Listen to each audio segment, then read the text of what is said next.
everybody, Glitch Reaper here, back for some more Magic Duels Story Mode, and it's time for the third part of Eldritch Moon. So let's get into this here. Emrakul drifts into Thraben, her passage through Innistrad leaving life warped and mutated in her wake. Thousands of warped cultists and mutated creatures follow her into the city, drawn like moths to flame. Between these transformed horrors and the Titans stand the Gatewatch, who have arrived at Thraben's entrance. So yeah, we have some serious assistance arriving, with Liliana converging on their location as well. It's about time that we will finally have all five very soon. But for now, you can see the four founding members standing there fighting off hordes of crazy mutants. So the Eldrazi is getting up there. But this is a very special one. You're the Eldrazi. Sometimes things get switched around and unexpectedly. Kind of like with the whole Ob Nixilis thing before. Well, here is where you find out why Liliana has to join up, because the rest of the Gatewatch isn't going to be in a good situation. Okay. That's just one green here. Okay, I think I can work with this. If I'm going to be playing the Eldrazi, I might as well.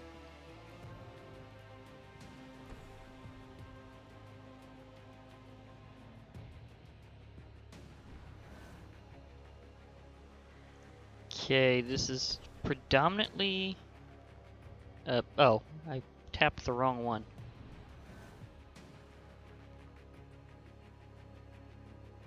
Oh well, it'll probably work out.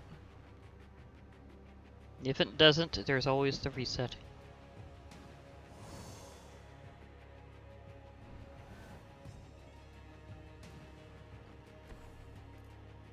Bet I can get the Keswick Prowler out. And it's basically one that can be transformed into something that can't be blocked except by more than a single creature. So it gets bigger and more dangerous very quickly.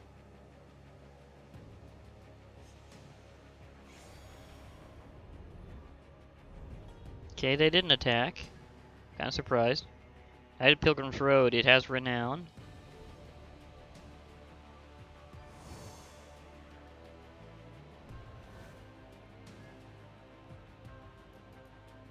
Okay, Woodland Cemetery. It comes into play untapped like any other land, as long as you have a swamp or forest in play, might add.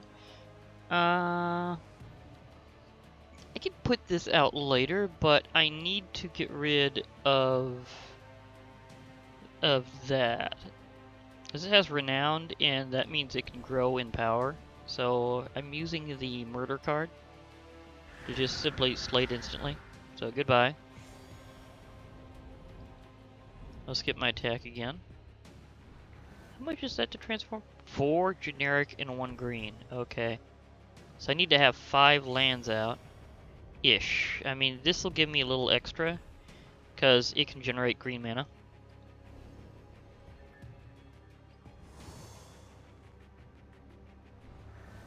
So, on the turn afterwards... Oh, well, actually, that just kind of makes it a lot easier.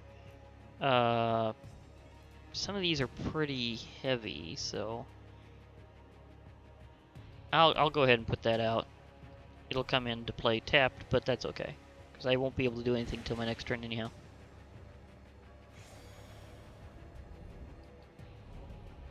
But being able to transform this, that would be cool.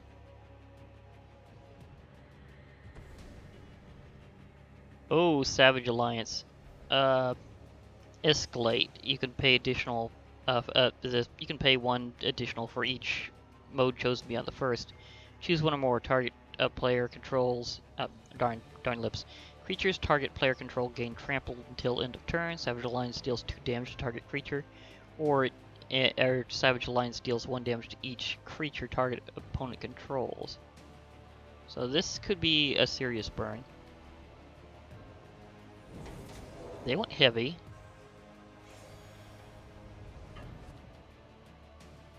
So this is gonna hit pretty hard.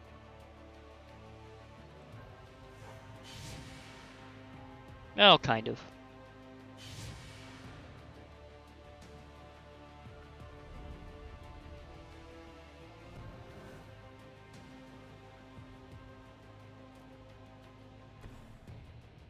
I think I'll play Midnight Scavengers. When it comes into play, you can pull something out of your grave.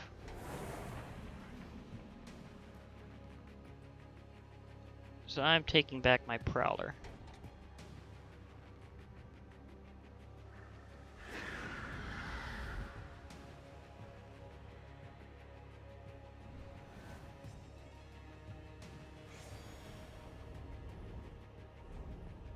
They're playing very defensively.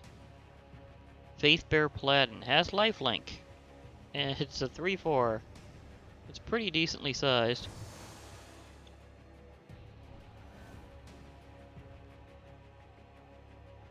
Oh dear. I can actually play the haha. Okay. Fusion time. Or in this case, meld. Okay, I'm going to get the Prowler out. Oh, and I can also cast this. I am just casting all sorts of creatures right about now. I mean, I could use a merge to work one of these, but I'd rather not. Yeah, this is a meld in action. Yeah, that just happened. In case you're wondering what that happened, I just automatically, at the beginning of combat, I merged, or melded, Midnight Scavengers with Graph Rats into Chittering Host. So it has haste, menace, and whenever it enters the battlefield, other creatures you control get +1/+0 and gain menace until end of turn. It's a 5/6 itself. So that's going to really hurt. I could play this defensively though, because that's a fairly large creature, and it could kill a lot of things. I think I'm going to play that defensively. Then attack later whenever I get my transformed creature to start pounding. Well, they're going to get some lifelink in. But not too much. So I'm going to block with both of these. Glory Seeker won't be able to take down my Primal Druid completely, and the Faithbearer Paladin has just been destroyed. But they did get some lifelink in, because they did cause damage to my creature. Another Faithbearer Paladin. My Chittering Host will be able to take care of that, but still. Foul Emissary. Whenever Foul Emissary enters the battlefield, the top 4 cards of your library, you may reveal a creature card from among them and put it into your hand. Put the rest onto the bottom of your library in any order. You sacrifice Foul Emissary while casting a spell with a merge. Put a 3/2 colorless Eldrazi horror creature token on the battlefield. Okay. I don't have enough to really cast that use that ability right now, but we'll see here. It's very big on the Evenwold Captives. Abundant Maw is actually pretty impressive.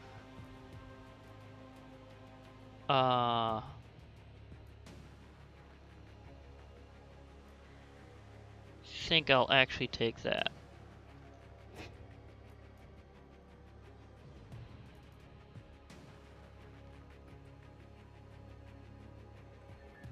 See here. So if I sacked that, then see that would cost me 3 and 1 black overall. I don't think I'd be able to actually fully cast that right now. So I'm going to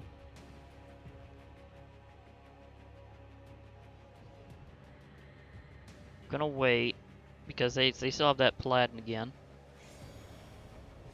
And I want to make sure to take that out. I don't think I have enough actual mana to cast these. I mean, it says I do, but I don't think it really does.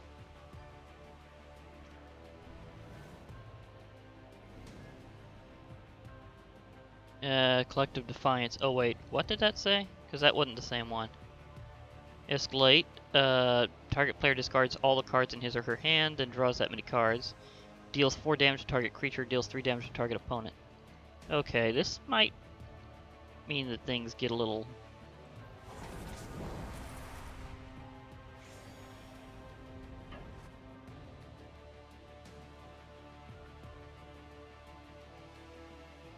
Okay, with that damage, I've got a problem.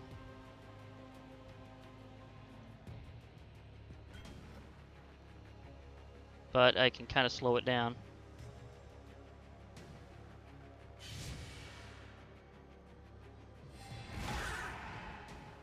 Foul Emissary I was hoping to use a merge with later, but that's not going to happen. At least I got another Primal Druid.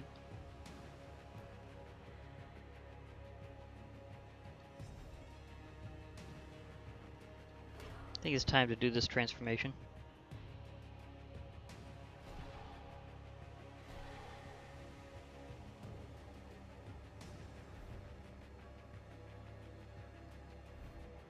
Primal Druid's effect happens whenever it dies. Okay, so let's go to attack. I want to keep that waiting. This can only be blocked by one creature at a time, so... see if I can chip back down. Oh, I'm chipping away now. Does that hit?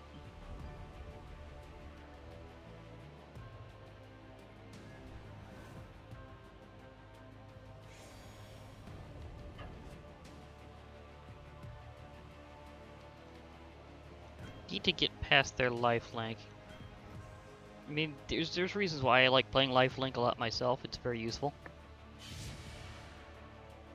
But the computer it got a very lifelink heavy deck. And I don't have much of that. Abundant Maul would have been nice if I'd actually been able to use it, because it drains health immediately. Wow, they have like a third copy.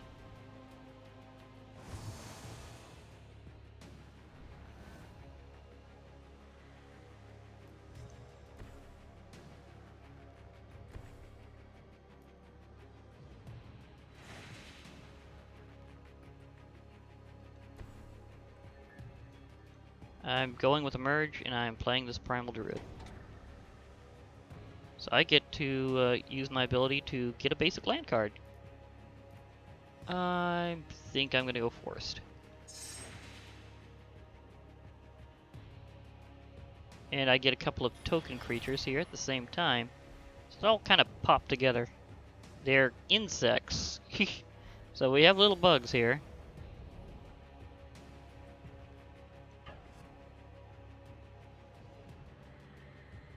Okay. Well, to be perfectly fair, this could also block kill that. So I'm going to go in with 2 of them. See if I can really kind of start getting a bit of momentum back here. Because I have to be able to block with some things I can actually use as well. I got a couple of tokens that I can spend. Okay, that dealt a good amount of damage. So this mission might wind up being successful after all. Oh, they're going defensive, so that means they're getting desperate. Knight of the Pilgrim's Road, another one of those. They're 3/2s. But they also have Renown, which means if they hit me, they get a +1/+1 counter on that creature.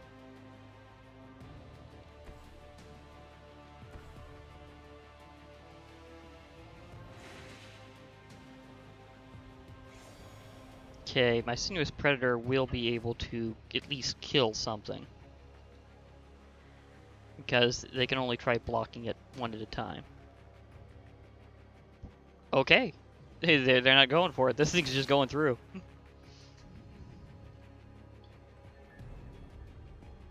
Fair enough.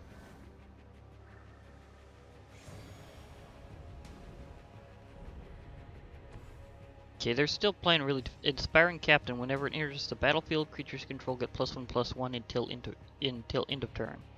So we got a 3/3 human knight coming in. Very light because they're playing red and white because red is Chandra's mana type and white is Gideon's. Midnight Scavenger is again.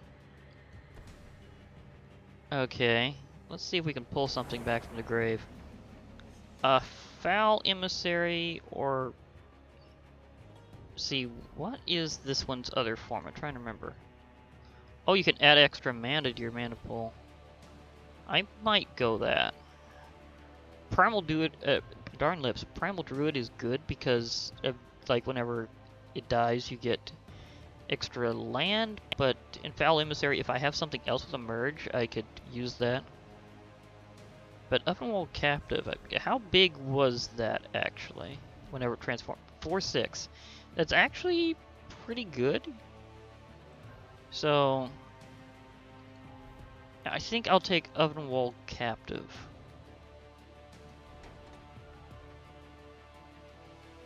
So I'll return that from my grave. Yeah, I'll play it. What's that transform cost? 5 generic and 2 green. Okay.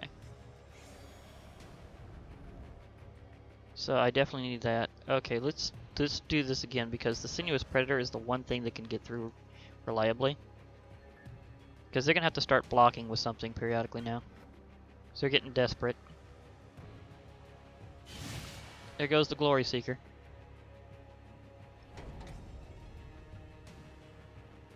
So they've lost a creature, but I can't attack with my Chittering Host until I know it will be safe to do so, or they only have one creature left. One of the two, because it has Menace. Oh, into the Horde Swarm. Okay, here we go. I can pay for it directly. I don't get the opportunity to do that very often. I do have a Primal Druid, so I think I'll use a Merge and sack the Primal Druid.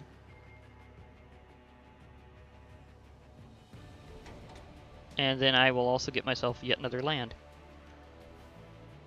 Nope, I didn't mean to, I meant to say, unconfirm that.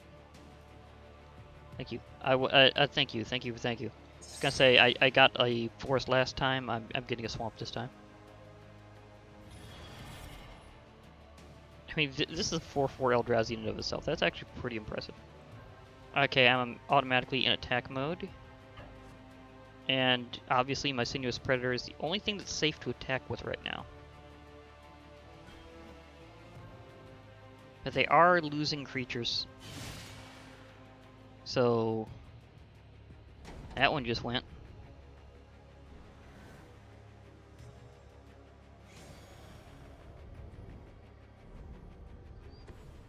Okay, let's see here. Another It of the Horde Swarm. I'm probably not going to play you quite yet. I'd rather transform my Ovenwald Captive into Ovenwald Abomination. So let's power up.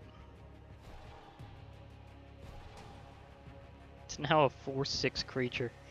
Oh gosh, and it can give me some extra mana.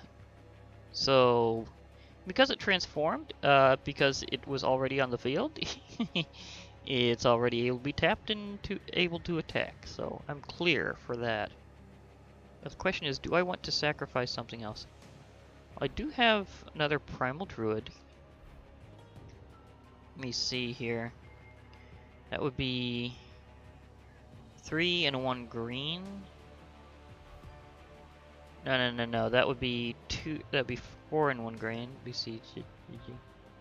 Yeah, I would just barely be able to afford that if I just unleashed everything. So I'm going to go ahead and do that. So I'm going to emerge and pay with my Primal Druid, so you get sacrificed. And I think I'm going to go Forest this time. That does come in tap, but I'm good.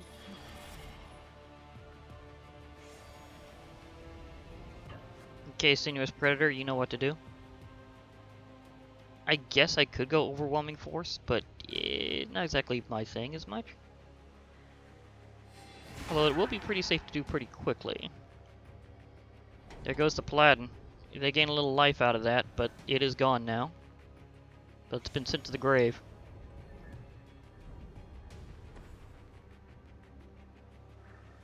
Regathan Firecat. It's an elemental cat. It's a 4/1, so it has a good amount of power, but not much toughness.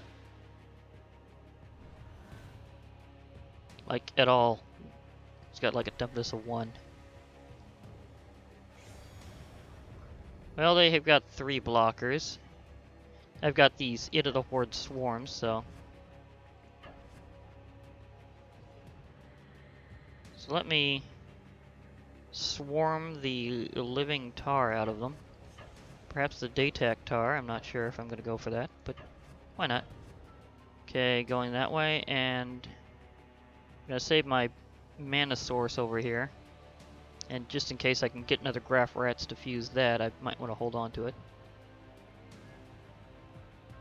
So let's let them all attack, and I'll hold back some of my other good blockers here. Okay, I need to select which one I'm going to strike down first. Aspiring Captain, or... I think I'd want to take that one out first.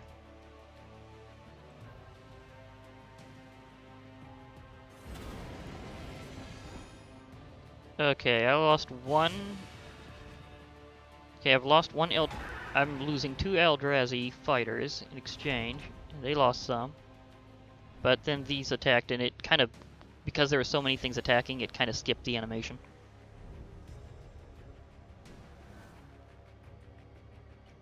Oh, I figured this might be possible. I wondered if they had pair of copies there. They did, so we're melding now. Oh, everything has menace. That's just beautiful. This will be one of the most monumental full-out assaults I've ever done. And they only have 1 creature left, so they can't do anything. Okay, computer. I mean, I'm very sorry, Gideon and Chandra, but it has to be done. It's a special mission, so I gotta do this. This will be the most ridiculous number I've ever slammed an enemy into the negative for quite some time.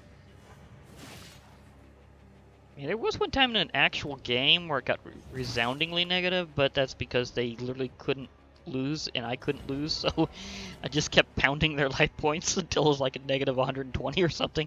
It was ridiculous. But this is going to at least be second place to that. I mean, look at that. They just all attacked at once because there were so many. It's a negative 33 to 9. Okay. The Eldrazi Horrors have won over the Gatewatch in a hilariously overpowered victory. That finishing combo, oh my gosh, that was insane. Oh yeah, that was active. With a growing sense of horror, the Planeswalkers realize Force alone is unable to match the hordes of transformed villagers. Jace's ability to shield the minds of others from the encroaching madness is starting to falter. Soon the Gatewatch is overrun, and still they haven't located Emrakul herself. All seems lost. That is until... Dun dun dun! Very dramatic cliffhanger. Sorry about that, but next time up we're going to get to the 4th part, and I do believe it will be when Liliana Vess joins the Gatewatch in a big appearance. So she will dramatically help out, but that will be next time here on Magic Duels in story mode. So expect that for the 4th part of the story arc of Eldritch Moon. For now, this has been Glitch Reaper. I'll be logging off. Hope to hear from you all later, and bye for now, everybody. And remember, Friday Night Magic.